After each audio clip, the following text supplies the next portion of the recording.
official opening, the public opening of the event, a virtual memorial Vilnius 2013, and the symposium about the topic how moving images transfer the memory of collective trauma.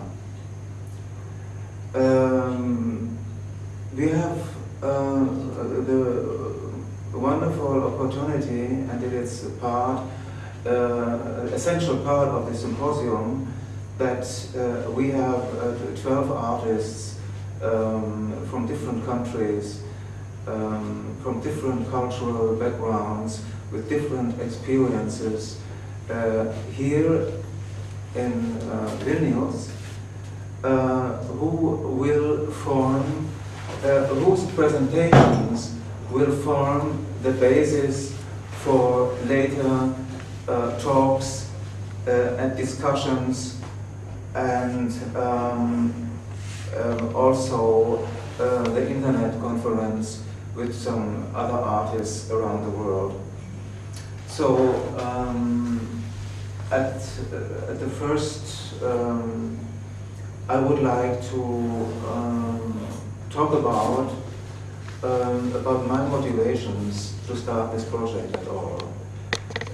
Some who know me already longer know already a little bit of this history, but most of you do not know. I think for starting an art project about the Holocaust, it is essential to know more about the motivations, why a person is spending so much time and energy for an art project which the topic is not fashionable. So where people have still some stereotype ideas about art and Holocaust, and where the Holocaust in art is actually representing a kind of taboo, at least in contemporary art. So finding these artists who have an affinity to the topic of the Holocaust is a very difficult thing.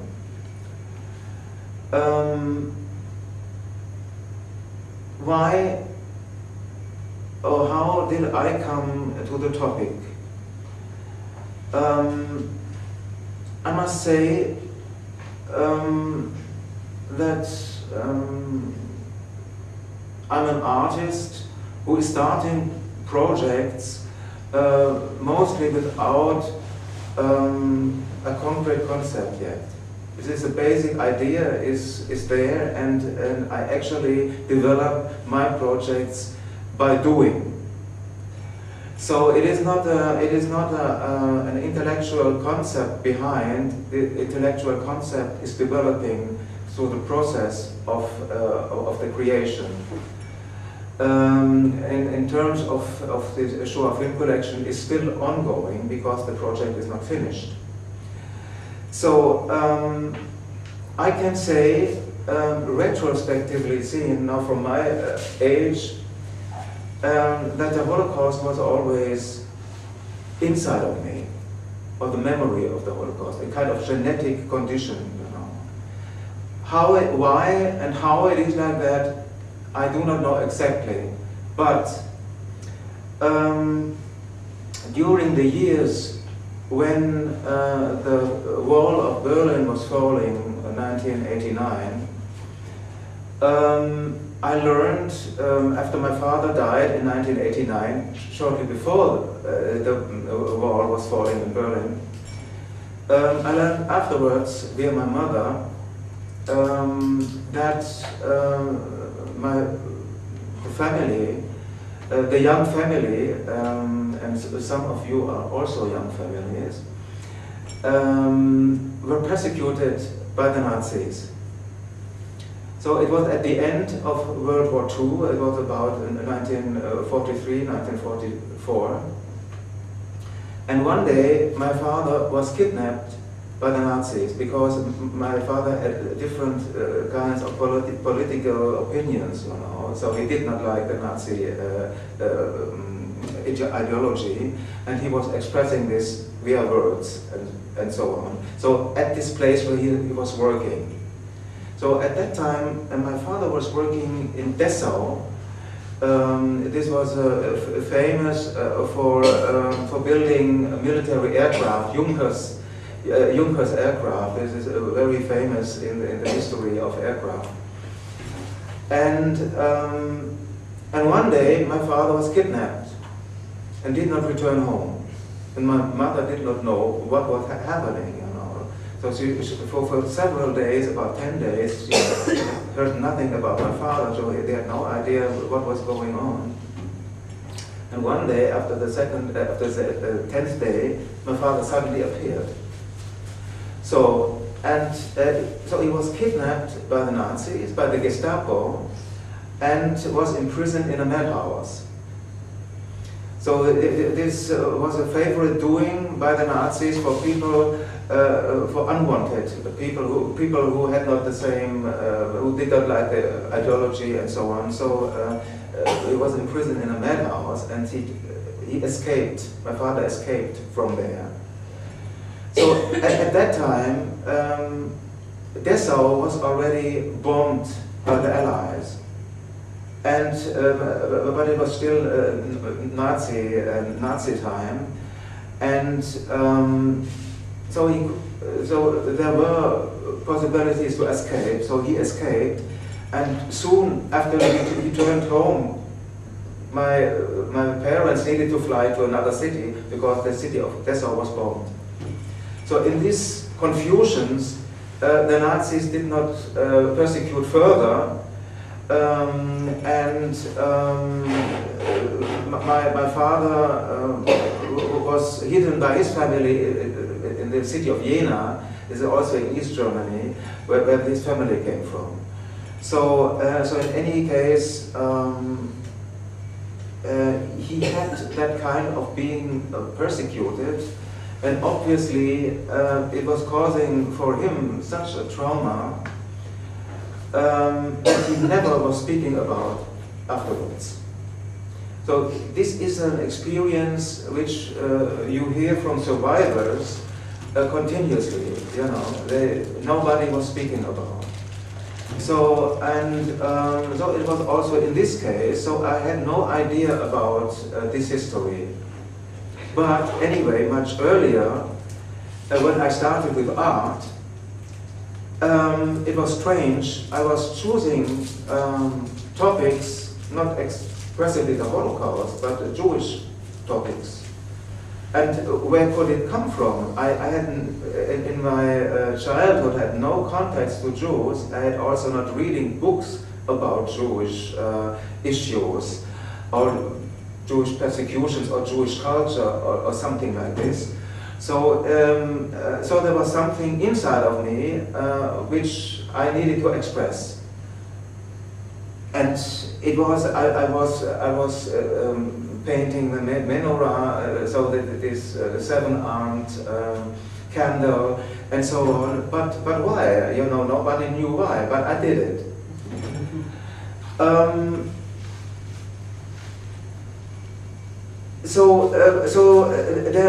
I wanted to express and explain that there was a kind of, I do not know, collective memory condition which was causing that I did that. And in so far, it was also not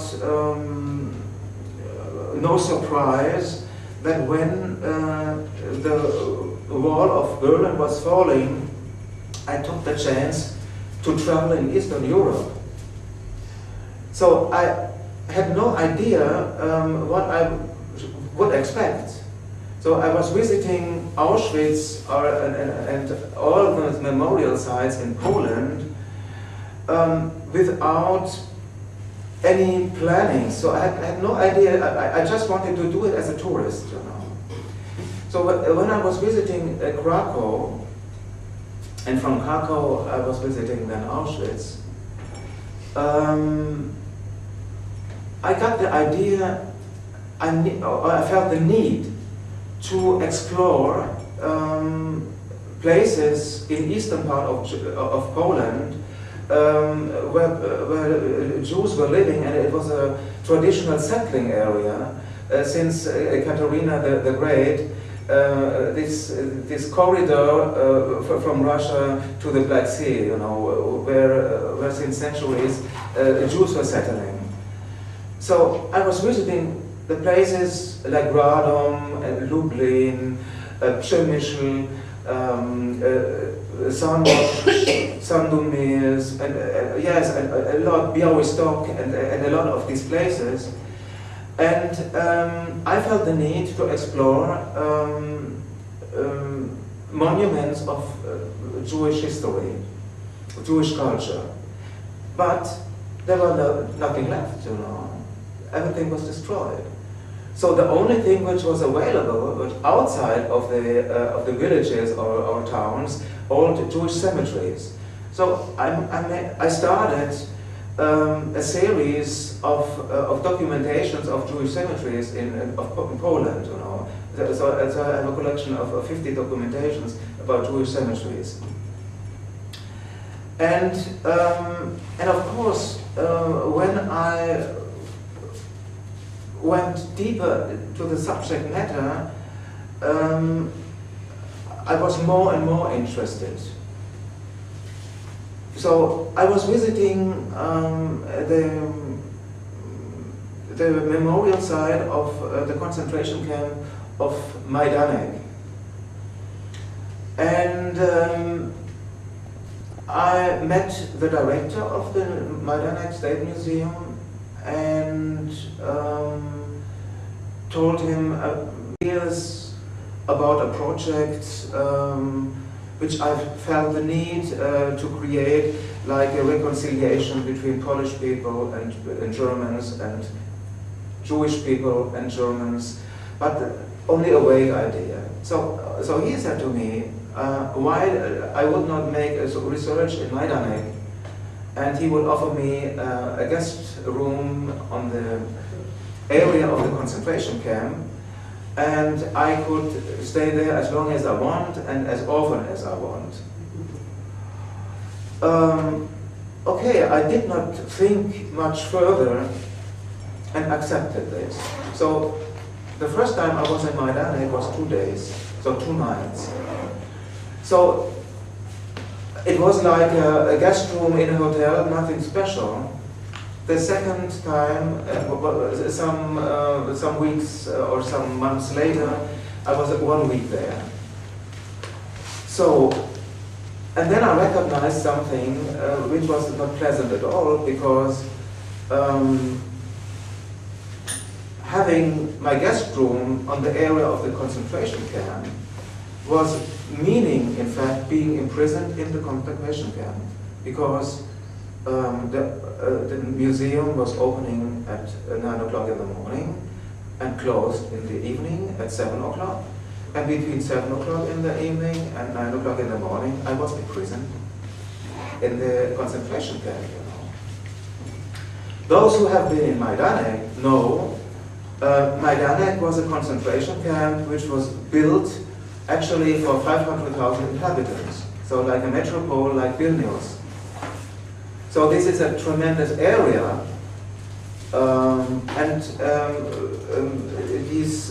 this camp was destroyed when the Nazis were leaving and the Russians were coming, and the Russians were using Majdanek also as a concentration camp for killing the Polish elite, the intellectual elite. So after they have killed them, they vanished also, but destroyed also Majdanek in parts. So nowadays, just a few barracks are left, so differently than Auschwitz, and a very big some very big monuments. One an artistic monument about, yes, the Holocaust as such, and another one for storing the ashes of the 500,000 victims. So my barrack, where my guest room in the concentration camp was very close to the monument storing the ashes, you know. And probably many of you are artists, you can probably imagine that these nights spending in the concentration camp were of extraordinary silence, you know. So of very strange spiritual experiences.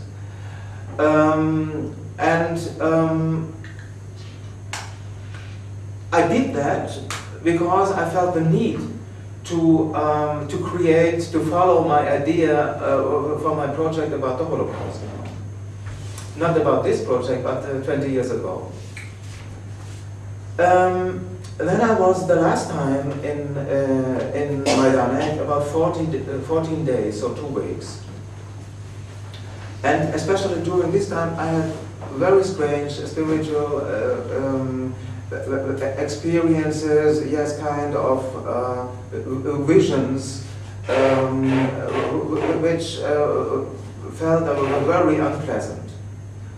So when I was leaving Poland and returned to Germany, after several weeks I felt a very deep depression, you know. And this depression was really bringing me very close to death, because I felt the need for death, you know. So I felt the need, I could only get relief by visiting old Jewish cemeteries, you know. So I wanted to be very close to death. So, and under these conditions, I started to create my artistic project.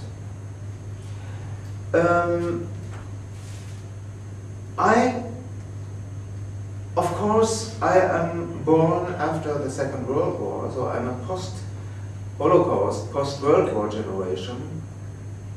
So I did not experience neither persecutions of any kind, nor the war as such. I realized this project on occasion of the 50th returns of the Second World War, 1995.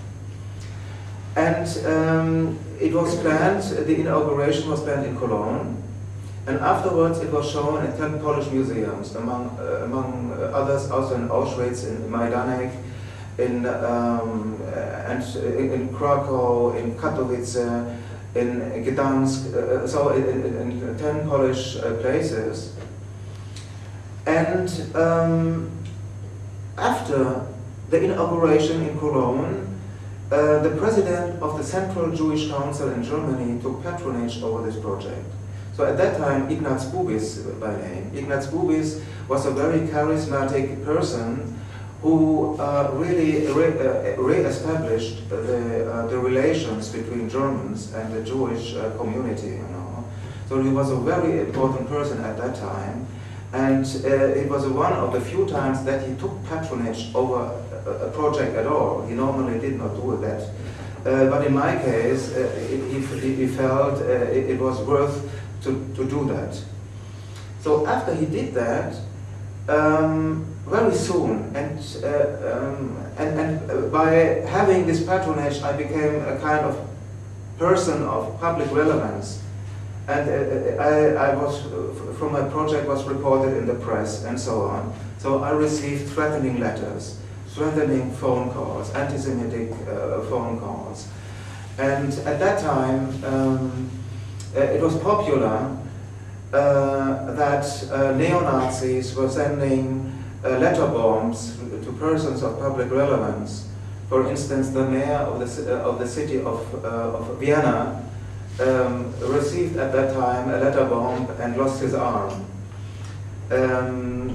So each day when I went to the mailbox, I was afraid to have a letter bomb in my mailbox, you know. And each day there was strange parcels in my letterbox, in my mailbox. So I was actually under the condition that I was actually close to death somehow.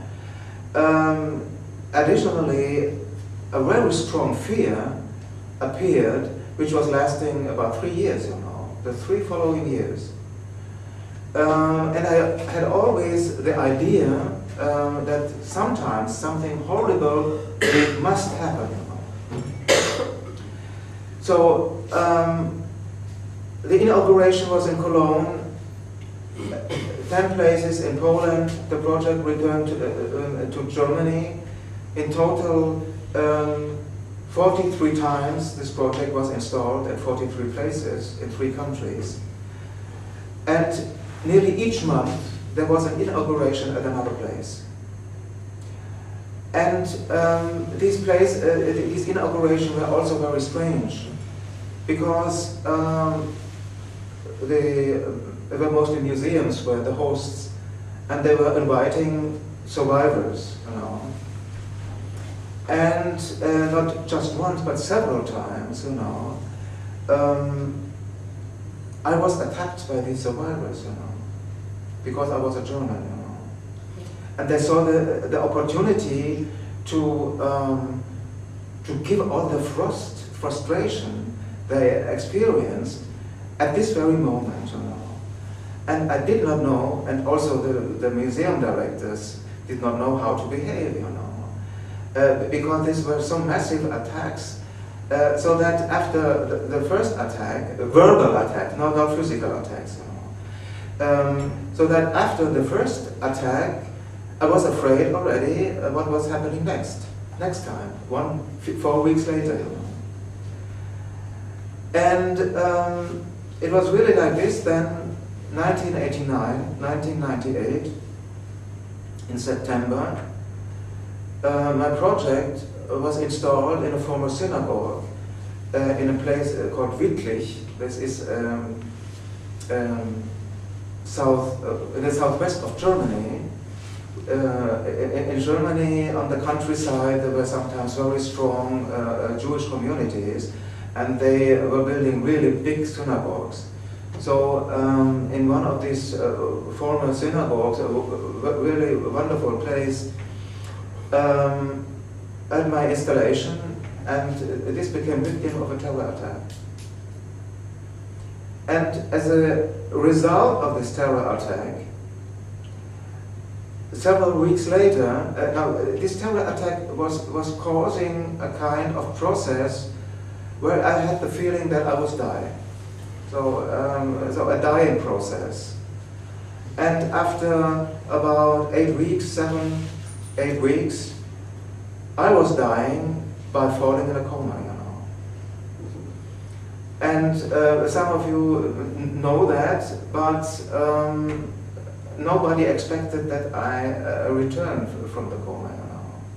So I was about 7 months in a coma, and also my parents were already meaning I would never die, I would never wake up, and would return to life, and they took me from the hospital already in order to care for me personally, to give me the last years somehow, you know.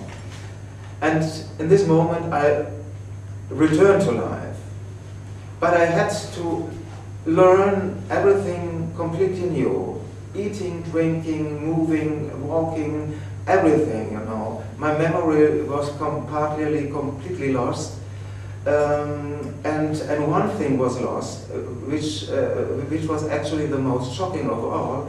I lost the affinity, the affinity for the material. So, for instance, when I recognized that I could not deal with physical art anymore, and I could not continue my artworking, this was causing, again, a very deep depression, because my perspective, I did not see any perspective for life.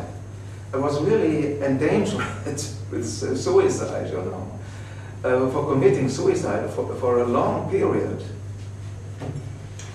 And, okay, one day I recognized if I would not train my intellectual skills anymore, I would sooner or later die.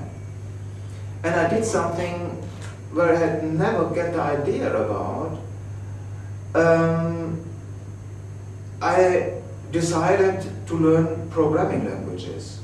So something which is actually also against the artistic nature, but of course it was not the meaning to doing art, but training my intellectual skills.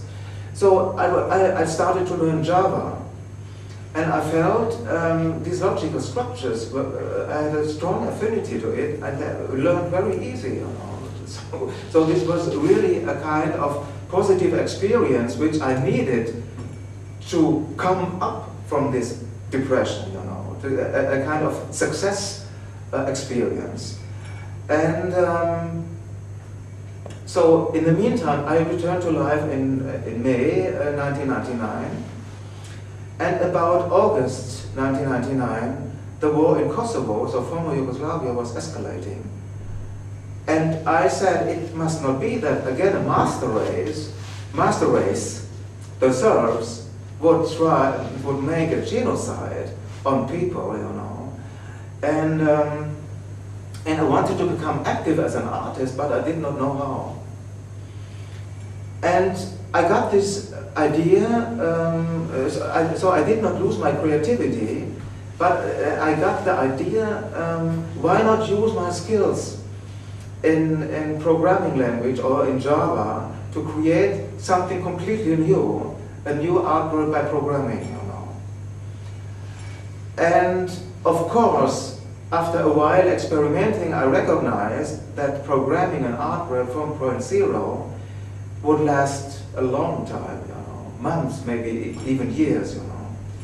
So I was looking for software I could use for realizing my ideas of creating multimedia content, and I found Flash. So at that time it was Flash version 3, so very early version of Flash, but it was exactly what I wanted, you know. At that time, at the same time, the internet became popular. And I recognized it immediately, its potential, its artistic potential for me. So I got the idea that it was my way to create for the internet a project which was actually continuing the former Holocaust project which was dealing with the Holocaust, but on a global level, on an internet related level. And it was called a virtual memorial. So it's no coincidence that the project here is at the title A Virtual Memorial, Vilnius, because it started in the year 2000 actually. This project was a virtual memorial, was released on the 1st January 2000, when I started a completely new life from 0.0 as Agricola de Cologne. So Agricola de Cologne is a brand, is a creation of me. It's my creation as a virtual artist. So I started a new life from 0.0 and started with this internet project. And in the meantime, something really extraordinary happened, because at that time it was an experiment, it was a kind of compensation of dealing, yes, coming back to art. And many of you participate in other projects of mine. I created in the year 2006 festival, Cologne International Video Art Festival, and I devoted most of my activities to art and moving images. But I never lost the idea, which I got very soon, to continue or start to deal with the topic of Shoah from another point of view, you know, from using new media, using moving images, and yes, starting again a kind of experiment, because the things I'm doing are always experimental. I never knew exactly when I started. I said it in the beginning. I never know exactly what could be the result. So the things come by doing. So sometimes I got the idea, or I felt the need actually, yes, to work again on the topic of Holocaust, but I did not know exactly how, and I did not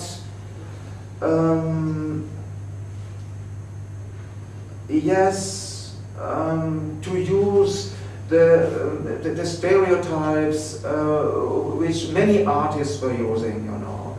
So there are also some US artists who were very successful in the year 90s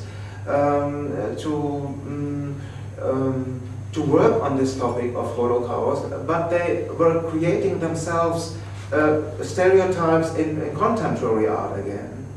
So I did not want to do it by my own, to create new stereotypes, but actually encouraging people to create do it myself, to create a diversity of things, of different opinions, of different approaches, of using actually the individuality of an artist to let them create yes, something individually, you know.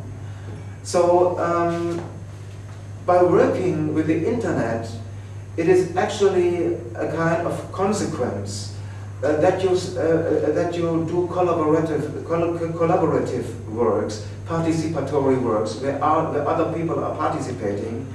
So I was creating a kind of network, meanwhile, of artists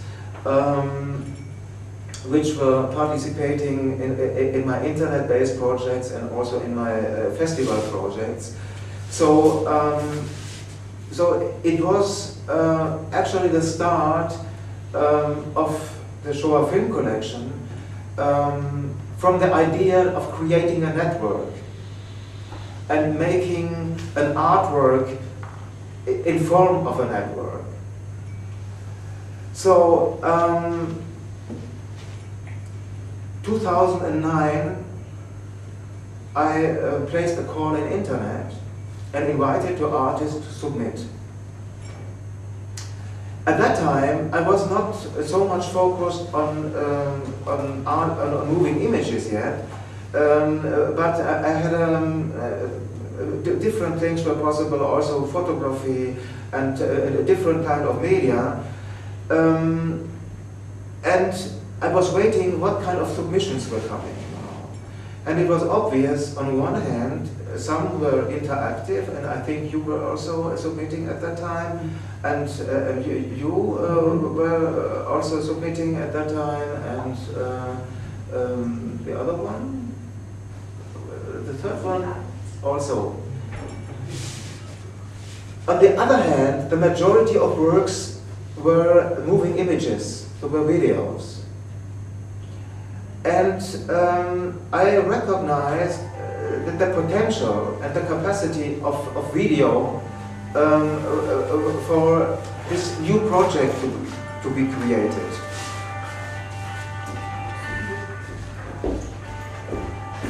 In the year 2009, after I placed this call, I was visiting Morocco.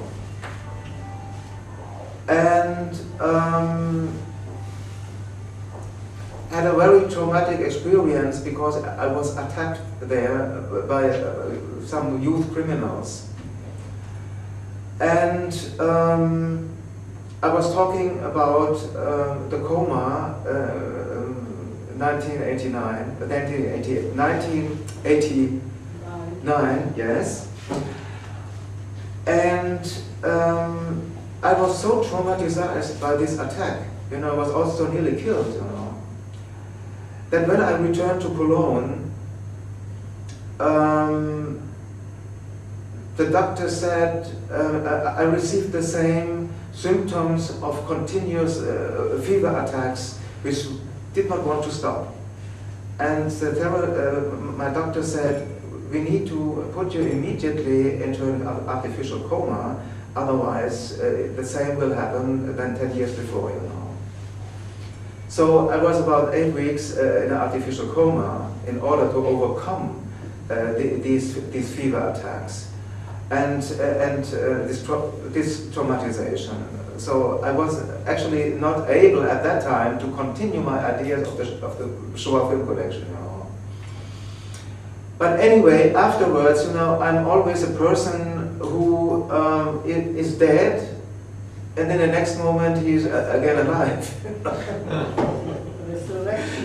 So I'm jumping always from one extreme to another. So I continued working on this Holocaust project, and on the 27th of January 2010, so the day of the liberation of Auschwitz, I was releasing a Shoah film collection with about 25 videos. Of course, the project was actually starting only, because this was not the result yet which I wanted to have. I wanted to have a big community of artists, probably at best all over the world, you know, so that really different artistic point of views come together and would probably meet each other sometimes, and so. So the project was only slowly growing. So after this start, there was actually a kind of stagnation. You know, I was completely frustrated because it did not develop further on. And then I said, okay, I need to become active, and probably it is a way when I find the possibilities to bring this to the public, that there is again a progress in it. So in the year 2011, I had a festival project which was traveling to a lot of venues around the globe, and I included in these screening programs, I included the works of Shoah Film Collection. And it was really a surprise that was very well accepted, you know. I was showing in St. Petersburg, for instance, and it was very well accepted. People were astonished, surprised by these works. So I was starting to think to make a kind of new project out of it, which I realized in 2012, so a year later, where I realized the idea of combining the screening of the videos of the presentation of Shoah Film Collection with complementary interventions. So the concept like it is nowadays. Combined also with a kind of meeting, artist meeting, because I personally think this is the most important thing, that there is an exchange, a kind of discussion among the artists, not only in terms that it's interesting for the audience to follow this discussion and get their own ideas and own inspiration, but also that the artists themselves get the inspiration in terms of working on this project, in terms of encouraging also other people to join, because it's a meaning that many people, many artists, also artists of different kind, join this and contribute and come to a kind of internal discussion about how to transfer the collective memory to future generations. Because, you know, the survivors are threatened with extinct. They're dying sooner or later, you know. And of course, the young generations who have no affinity at all to this historical period, even if they are interested, they do it from a distance, you know. The Holocaust is not more than any other historical incident. Even if they say it's probably horrible what happened at that time, they have no emotional affection, you know. So what I was thinking would be important, and I still think, of course, is a way to touch people.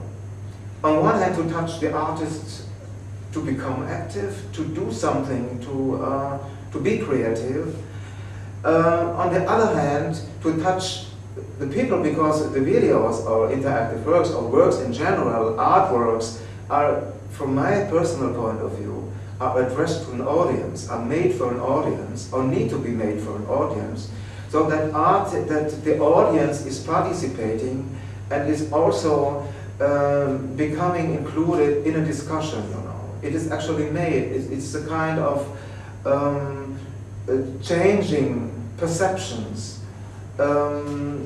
Yes, by sensitizing. I'm not someone who is believing that art can change the world, so that people would draw certain conclusions and the politicians would follow the ideas of artists would have elsewhere in the world. Certainly not. But art has the potential to sensitize people, and in this way to change the perception on things, you know. And therefore, I think it is. I think Shoah Film Collection is certainly an important initiative in these terms, even if it is a kind of experimental, you know. It is really like this, the first event of that kind, of combining the presentation of the films together with the interventions, was last year in Riga. So this was really an experiment. The experiment was already organizing the event, you know. So finding a proper way, finding a partner who was willing to present this thing. So it was very complicated. I find a partner last year in someone who was also an artist, who was willing to take the risk to make an experiment, you know. So, and he let me do what I had in mind. So, my experimenting, you know. So, being honest, 2 weeks before the event was starting, I was myself not completely clear how the event could look like. So, so the artists who came to Riga, they also were open for this experiment. You know, this is necessary, that there are different parties who are open to experimenting, you know, who are willing to follow and to accept me as the initiator of this project and respect me. This is also important, which is not usual among artists, that artists respect each other, you know. But this is also an important aspect, that they respect me and respect also the experimenting. They are open for the experimenting and open for the new to come, and also open to do something new probably here, when they are invited to present something. This can be their film or interactive work, talking about the making of, talking about personal experiences, probably experiences of the family. Probably the family was involved in persecutions once. Probably they were Jewish, probably not Jewish. Probably, for instance, I'm not Jewish, and my father was also not Jewish, but he was persecuted anyway, you know. So, it's Cristiano Berti, for instance, who will be the first artist who is presenting his work today, is also not Jewish, but he was dealing with Sinti and Roma, which was also persecuted and killed during the Holocaust. And the situation of these places where the Sinti and Roma were killed are nowadays really disastrous, because they are really nearly forgotten.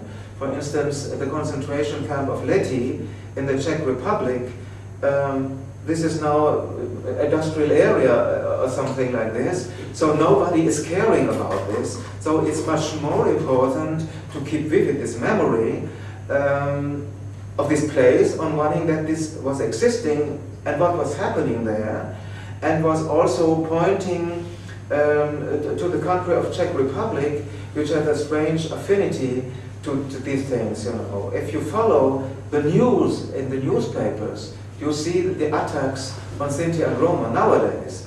So, so there is still a kind of racism which is very active.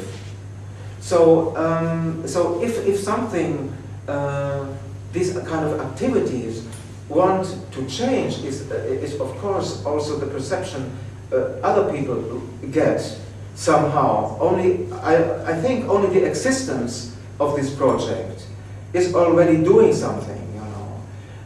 It's not, it's probably not so important what is happening, but that it exists, that is a kind of standing up against streamings of racism, or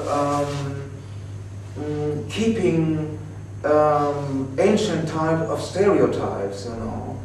So, for instance, in the process of commemorating, you can observe that the different countries which were suffering under the Nazism and the totalitarian systems in Europe, be it maybe Spain, Portugal, Italy, Greece, and many other countries, you know, they have not that kind of commemoration culture as we Germans, for instance, have, you know. So, so in Germany, it is really like that. Little children are also Austria also, but maybe not so. But in any way, little children in school learn about the Nazi times, you know, and the Holocaust, and so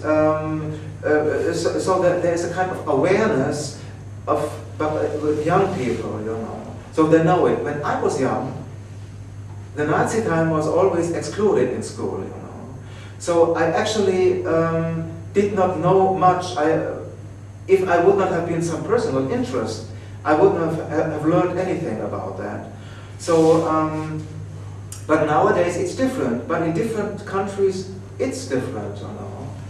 And when I was visiting Cambodia last year, it was very interesting to see not only that the Cambodians had installed an own tribunal for punishing the perpetrators, for punishing the Khmer Rouge, the leaders of Khmer Rouge, who was responsible for the genocide in Cambodia, but also that many young people, and we will have the opportunity to be connected tomorrow morning with Phnom Penh, with four film directors from Cambodia, who will talk about the films about the genocide in Cambodia. So this is a very important thing, to make such connections between different continents, because even if the culture, the Asian cultures, are completely different, it was the same totalitarian system, and the same happened, you know. In Cambodia, there were 2 million victims, 2 million people were killed, the entire intellectual elite was killed. And nowadays the country is suffering of the loss of this elite, because it is not there. Generations of people were not present, and the young people start actually from point zero. So I learned also last year in Riga, there was a Holocaust conference, because in Riga has a Holocaust museum, and there was a, you know it, there was a conference of Holocaust museums, and there was a session of ambassadors of different countries. So this was a very interesting, or very remarkable thing. There was an ambassador of Austria, of the Netherlands, of Slovakia, Belarus, and Czech Republic, and my person also as the ambassador of Germany. It was interesting to see the the Dutch ambassador was for the first time confessing that not all Dutch people were in the resistance. So I was studying many years in Amsterdam in the 70s. So I came there as a German who was hated by the Dutch people, by many Dutch people, you know. And when we were talking with Dutch people, really everybody was in the resistance. But I met people who were in the real resistance, and they said there were just a few people, you know. So more than 30 years later, from the mouth of an ambassador, to hear that the Dutch people only confessed some years ago, you know, that really the minority of the Dutch people were in the resistance. This was really one of the most remarkable statements, you know. And it was also interesting to hear the ambassador of Belarus.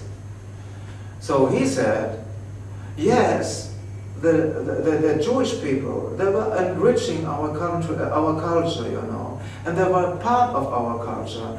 And of course, all the Jewish people are most welcome, and so on. So nowadays, the Jews in Belarus are really on a really down, you know. And I tried to come in contact with the Jewish Museum in Minsk. This was not possible. Because those people I know in Belarus, they refused to install contacts, you know. So there is not a hidden anti-Semitism, but an open anti-Semitism, like it is also in Russia, you know. It's also like that. So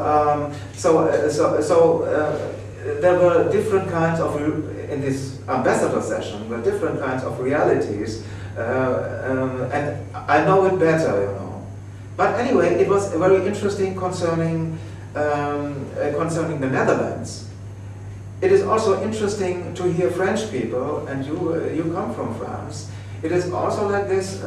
Probably nowadays it's not like that. But also most French were so-called in the resistance, but it's also not true, you know. So really many people were collaborators with the Nazis, and the Vichy regime was collaborating. And it was actually the Vichy regime which brought the Jews to Auschwitz from France, you know. It wasn't the Nazis themselves, you know. So what I want to say, the different countries in Europe are dealing with history in a very different way. So also the artists in these countries are dealing with this topic in a most different way. So so actually, I would say, in my personal case, it is even a typical German project, and it's actually typical that this initiative comes from Germany and not from any other country, because we have that kind of open commemoration culture, you know. which is probably not loved by everyone, but it is also not necessary. But on the official level, there is this open commemoration culture, and I feel to be as a part of this commemoration culture, you know. So, and in this way,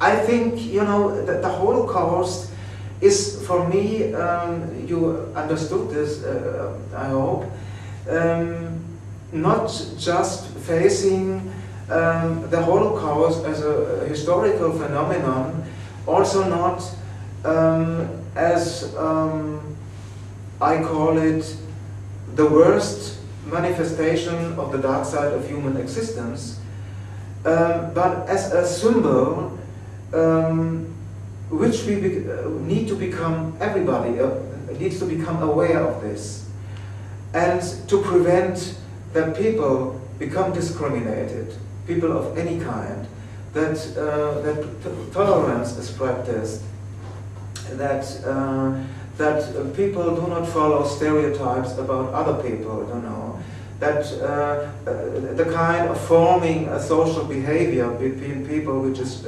based on mutual respect and so on. So, and this starts here. So if you do not prevent that children in school do not discriminate their own colleagues in school, you know, that if people do not care, if parents do not care that such things do not happen, you know, the Holocaust is starting already in the family, in the smallest nucleus of the family, and that's the point. And that is actually my message to the world through this. Become aware of this, and yes, get it as a part of yourself, you know.